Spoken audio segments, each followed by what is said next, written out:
আজ হলো শ্রাবণ মাসের প্রথম সোমবার। ঘুম থেকে উঠেই ফুলগুলো তুলে নিয়েছি আগে।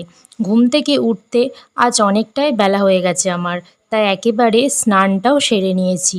আমার চুড়ির বাক্স থেকে সবুজ কাঁচের চুড়িগুলো বার করলাম। কাঁচের চুড়ি পরতে আমার ভালো লাগে, কিন্তু একটুতেই ভেঙে যায়, তাই ভয় লাগে। এরপর মালাগুলো গাঁথতে বসে পড়লাম। আজকে আমি দুটো আকন্দ ফুলের মালা গেঁথেছি, একটা ফুল দিয়ে আর একটা আকন্দ ফুলের কুঁড়ি দিয়ে। যা যা পুজো সামগ্রী লাগবে সব থালাতে গুছিয়ে নিয়েছি। প্রথমে ঘি, তারপর মধু মহাদেবকে মাখিয়েছি, তারপর দুধ দিয়ে স্নান করিয়েছি। বাটিতে কয়েকটা ফুল ফেলে দিয়েছিলাম, দেখতে কি সুন্দর লাগছে। স্নান শেষে বড় ফুলের মালাটা নিচে আর ছোট ফুলের মালাটা শিবলিঙ্গের গলায় দিলাম পরিয়ে। তারপর আতপ চাল দিয়েছিলাম। যতটা জানি করার চেষ্টা করেছি, সবই ঠিক ছিল, কিন্তু একটা বেলপাতা পেলে খুব ভালো হতো। আমাদের গ্রামে কোনো বেল গাছ নেই।